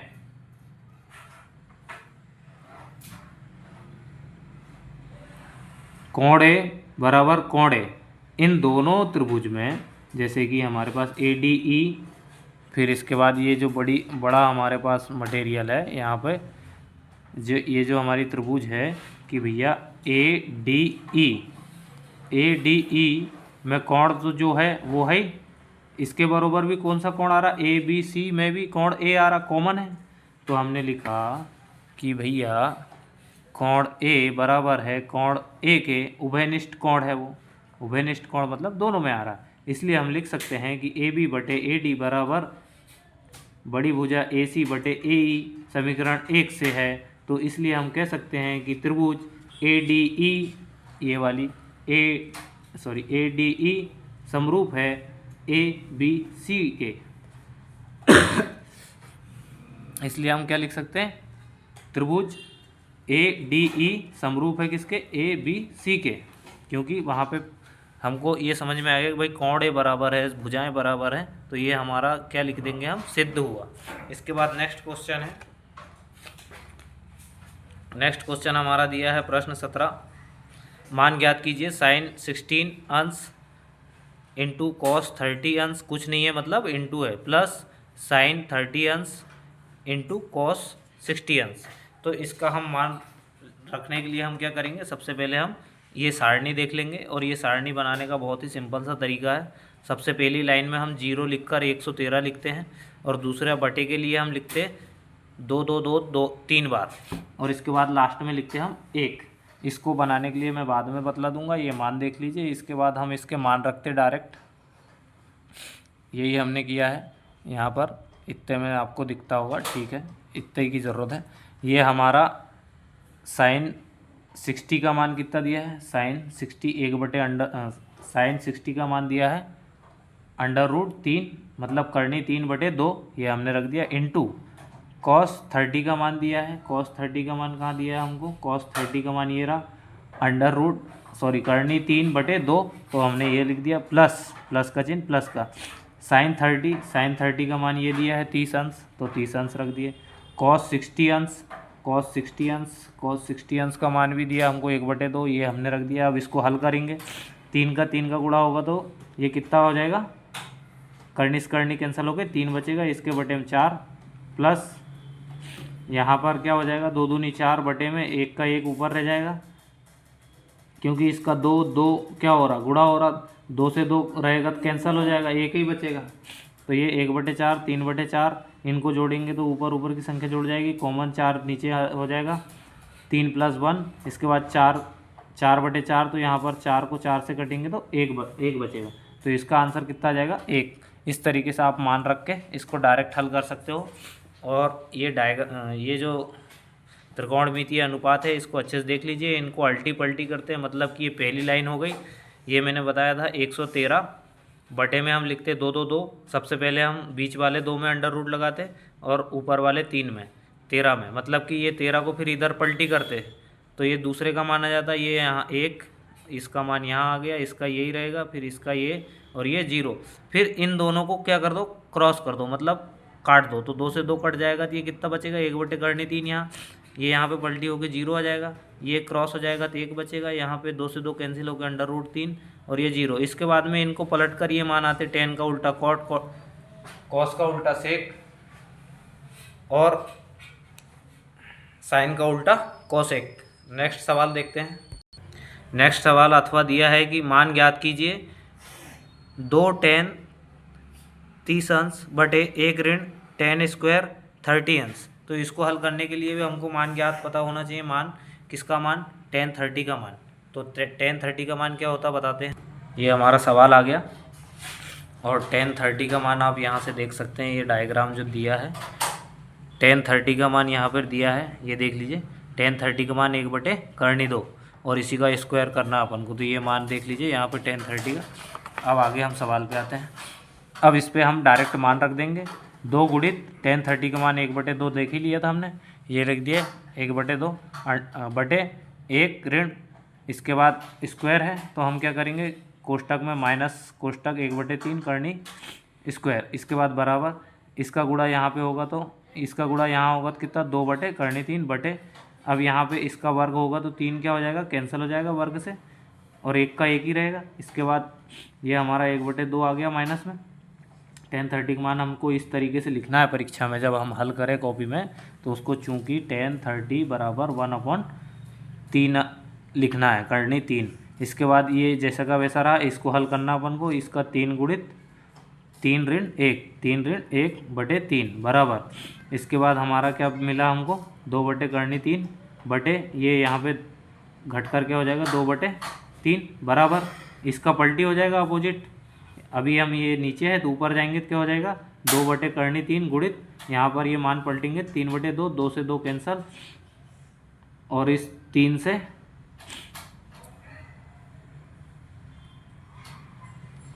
ये 2 से 2 कैंसल, इसके बाद इसका गुणा होगा तो ये कितना बचेगा, मात्र करनी 3, क्रॉस मल्टीप्लाई होगा तो 3 सही, सॉरी यहाँ पर 3 बचेगा क्योंकि 3 का गुणा होगा, 3 सही करनी 3, ये इसका आंसर है। आगे है नेक्स्ट सवाल, ये आप अच्छे से देख लीजिए किस तरीके से हल करना है। नेक्स्ट सवाल है हमारा प्रश्न 18, बहुपद x² - 2x - 8 के शून्यक ज्ञात कीजिए तथा शून्यकों और गुणांकों के बीच संबंध की सत्यता की जांच कीजिए। तो आइए हम इसको हल करते हैं बड़े आराम से। सबसे पहले हम ये है, इसको हम समीकरण बनाएंगे, इसको लिख लिए समीकरण के रूप में। फिर इसके बाद माना मूल, हमारे क्या है शून्यकों की सत्यता करनी है, हमको जांच करनी है। तो हमने माना मूल अल्फ़ा और बीटा है, मूलों का योग और गुणनखंड दोनों ज्ञात करना है। मूलों का योग अल्फ़ा प्लस बीटा बराबर ऋण b बटे a। ये बहुत सूत्र पूछा है, इसको अच्छे से याद करिएगा। यहाँ पर b क्या है, ये रहा b, ये इसके नीचे लिख देते b और ये a और ये c, ठीक है। तो b का मान कितना था -2, b का मान कितना हमारे पास 2 ऋण 2, तो 2/1। इसके बाद हमने क्या किए, अल्फ़ा को यहीं रख लिए, इसके बाद हमने बीटा को उधर ले गए तो कितना हो गया -2 b, ये हमारा समीकरण 2 हो गया। अब मूलों का गुणनफल क्या हो गया, अल्फ़ा इंटू बीटा बराबर, इसका सूत्र होता है c/a। c हमारे पास कितना दिया 8 ऋण 8, ये यहाँ पर ऋण है, इसका भी है ना, ऋण प्लस हो गया क्योंकि इसका मान क्या है ऋण 2 है, ये दिख रहा है। तो ये ऋण पहले से था, इसको ऐसा कर लेते, ये ऋण, ठीक है। तो ये ऋण ऋण प्लस हो गया।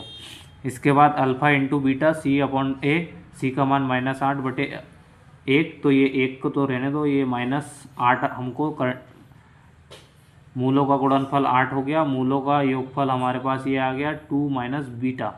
अब हमने क्या किए, अल्फ़ा इंटू बीटा बराबर 8 ऋण 8, अल्फ़ा का मान रखने पर, अल्फ़ा का मान कहाँ से रखेंगे, यहाँ से हमने अल्फ़ा का मान रखा 2 माइनस बीटा, कोष्टक के बाहर बीटा बराबर -8, फिर इसको हल किए तो 2 बीटा माइनस बीटा स्क्वायर बराबर -8, जैसे का वैसा इसका गुणा बस किए।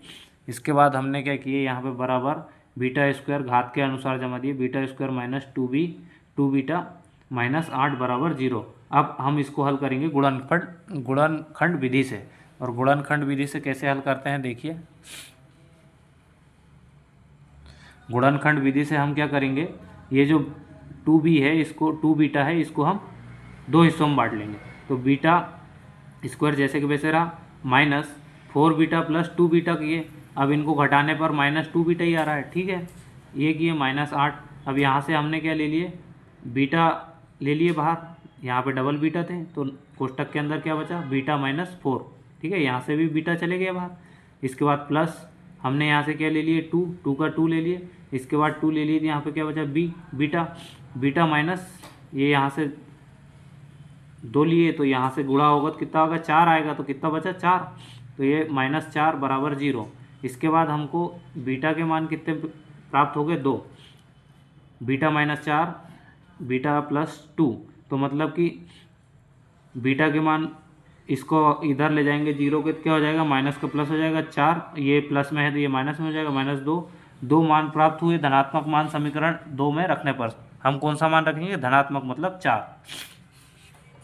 अब हमने इसका समीकरण 2 में मान रखे, 2 हमारे पास समीकरण हमने बनाया था, ये वाला समीकरण 2 दिखता होगा कि अल्फ़ा बराबर 2 माइनस बीटा, तो यहाँ पर हमने बीटा की जगह में रख दिया माइनस का माइनस रहेगा, 4 का 4, तो ये घटकर -2 हो गया। अल्फ़ा तथा बीटा का मान ऋण 2 4 प्राप्त हुए। अब अल्फ़ा का मान समीकरण 1 में रखने पर, अल्फ़ा का मान समीकरण 1 में किस में रख दिए, ये हमारा समीकरण 1 में। इसके बाद हमने रखा 2 का स्क्वायर, एक्स स्क्वायर है 2 का स्क्वायर -2, कोष्टक में अल्फ़ा का मान कितना 2 है, तो ऋण 2, यहाँ पर भी ऋण ही आएगा, -8 बराबर 0, तो ये माइनस माइनस प्लस हो जाएगा क्योंकि 2 का गुणा हो रहा है। फिर इसके बाद ये माइनस माइनस प्लस हो जाएगा, ये क्योंकि यहाँ पे भी 2 का गुणा हो रहा है, 2 ऋण ऋण वाली संख्या, 4 -8 8 बराबर 0, तो संतुष्ट करता है क्योंकि 0 मान प्राप्त हो रहा है। ये इसका आंसर है। हमसे पूछा था कि एक बहुपद ज्ञात कीजिए जिसके शून्यकों का योग तथा गुणनफल क्रमशः 1/4 और ऋण 1 है। नहीं, ये वाला था, ये वाला मेन वाला, तो ये हमको संतुष्ट कर रहा है। ये इसका प्रश्न है और ये इसका आंसर है। नेक्स्ट हम देखते हैं इसका अथवा है, एक द्विघात बहुपद ज्ञात कीजिए जिसके शून्यकों का योग तथा गुणनफल क्रमशः 1/4 और ऋण 1 है। तो इसके लिए आइए हम हल करते हैं। प्रश्न 18 का अथवा दिया है हमको, मूलों का योग अल्फ़ा प्लस बीटा कितना दिया है 1/4, और मूलों का गुणनफल कितना दिया अल्फ़ा इंटू बीटा -2। तो माना, हमको इसी में मानना है, थोड़ा सा मैं प्रश्न पूरा ले लेता हूँ, हाँ ठीक है। माना बहुपद के शून्यक अल्फ़ा और बीटा है, मान लिए, तो चूँकि इसलिए अल्फ़ा प्लस बीटा बराबर 1/4 तथा अल्फ़ा इंटू बीटा बराबर ऋण 2, तो द्विघात बहुपद है। द्विघात बहुपद क्या है हमारे पास, एक्स ऋण अल्फ़ा, हम इसी को कर सकते हैं, एक्स से किसको हटाएंगे, अल्फ़ा को करेंगे, है ना। तो एक्स ऋण अल्फ़ा कोष्टक दूसरे कोष्टक में अल्फ़ा ऋण बीटा, तो हम इसका हल करेंगे, एक्स का गुणा एक्स में होगा एक्स स्क्वायर, एक्स का गुणा बी में होगा माइनस में है तो एक्स बी, फिर इसके बाद माइनस अल्फ़ा का गुणा एक्स में होगा तो minus x alpha, plus plus कैसे आया, minus minus plus alpha beta, ये आ गया। इसके बाद हम लिखेंगे एक्स स्क्वायर, यहाँ पर हमने क्या किए,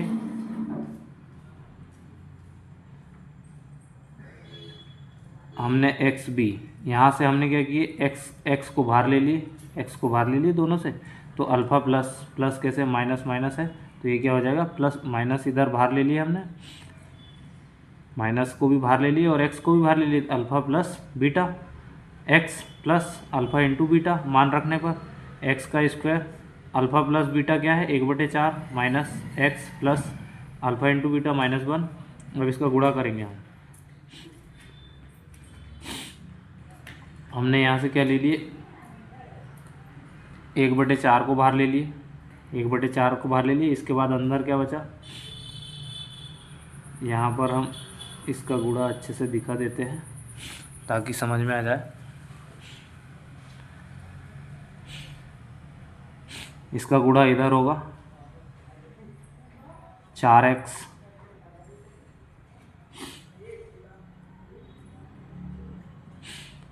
1/4 बाहर ले लिए। इसके बाद 4x square minus x minus 4, इसका गुणा दोनों तरफ जा रहा है, तो ये इसका अभिष्ट बहुपद हमने ले लिए। इसका अभिष्ट बहुपद के रूप में किसको ले लिए, 4x⁻2 माइनस एक्स ऋण 4। नेक्स्ट 19वां प्रश्न है कि ऐसी दो संख्याएं ज्ञात कीजिए जिनका योग 27 हो और गुणनफल 182 हो। मुख्य अवधारणा है कि द्विघात समीकरण क्या है, X square plus B X plus C equal to 0 के रूप में हो, इस रूप में आना चाहिए। तो माना पहली संख्या एक्स, दूसरी संख्या क्या बोल रहा है, दूसरी संख्या क्या बोल रहा है, दो संख्याओं ज्ञात कीजिए जिनका योग 27 है। तो पहली संख्या एक्स है, तो दूसरी संख्या क्या, दूसरी संख्या से घटाना पड़ेगा तभी ये दूसरी संख्या आएगी। तो हमने क्या किया, 27 माइनस एक्स। प्रश्नानुसार क्या बोल रहा, योग इतना है और गुणनफल इतना है। तो प्रश्नानुसार क्या है, एक्स पहली संख्या हो गई, गुणा ये योग हो गया, योग क्या है एक्स, 27 ऋण एक्स बराबर गुणनफल कितना आ रहा, बराबर 182 लिख दिए। इसका गुणा करें 27x माइनस एक्स स्क्वायर, यहाँ पे बराबर यही रहा। इसके बाद पक्षांतर करेंगे 0 से, तो एक्स स्क्वायर इधर ले लिया हमने घात के अनुसार, माइनस 27x माइनस 182, ये समीकरण 1। इसके बाद एक्स स्क्वायर माइनस, हमने इसको दो हिस्सों में तोड़े, 14 और 13 में, माइनस माइनस प्लस होकर यही होगा, माइनस 182। इसके बाद ये दो टुकड़े होकर ये आ गया हमारे पास एक्स हमने यहाँ से बाहर ले लिया, यहाँ से बाहर ले लिया, तो यहाँ पे बचा एक्स ऋण 14 माइनस यहाँ से हमने 13 ले लिया, तो यहाँ पे एक्स ऋण ये 14, 13 गुणित 14 182 आएगा, तो ये 14 बराबर 0। इसके बाद हमने यहाँ पर क्या आया हमारे पास, एक्स ऋण 13 एक ही आ गया, एक्स ऋण 14, फिर एक्स ऋण 13 एक्स ऋण 14 बराबर 0। तो एक्स के दो मान आ गए, माइनस माइनस में 13 14 आ गए, पहली संख्या 13, दूसरी संख्या 27 माइनस 13 बराबर 14, और इन दोनों का गुणनखंड कितना है, 182, सही है। नेक्स्ट सवाल आप पढ़ लीजिए, उसका आंसर दिया हुआ है, आप खुद देख लीजिएगा क्योंकि वीडियो बहुत लंबी हो रही है। इसके बाद ये हमारा 20वां प्रश्न आ गया, 20वां प्रश्न भी आप रीड कर लीजिएगा, इसका हल ये लिखा हुआ है पहले खंड में ये, ठीक है, पहले इस तरीके से करना है, फिर दूसरे खंड में इस तरीके से आ जाएगा ये, ठीक है।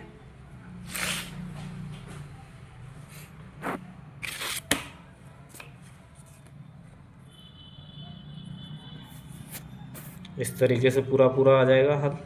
फिर हमारा ये प्रश्न 20 दिया है, आप प्रश्न 20 को इस तरीके से हल करना है। आप देख लीजिए वीडियो बहुत ज़्यादा लॉन्ग हो रही है, ये इसका पूरा हल डला हुआ है।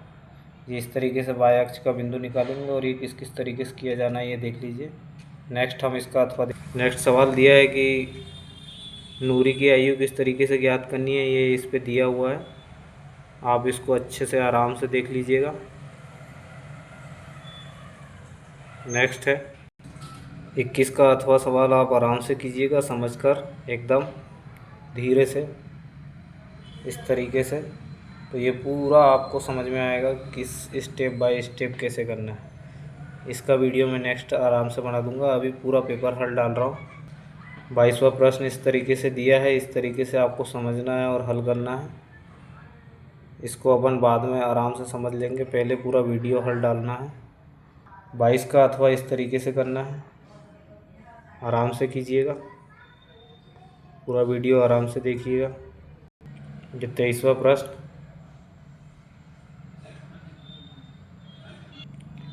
और ये 23 का अथवा का हल। ठीक है दोस्तों, वीडियो पसंद आए तो लाइक करना, शेयर करना, और एक बार समझ में नहीं आए तो 2 बार देखना, 3 बार देखना। Like, share and subscribe. Thank you very much. हम इतनी मेहनत कर रहे हैं, 1.5 घंटा लगा दिया हमने। थैंक यू, धन्यवाद आपका यहाँ तक देखने के लिए वीडियो।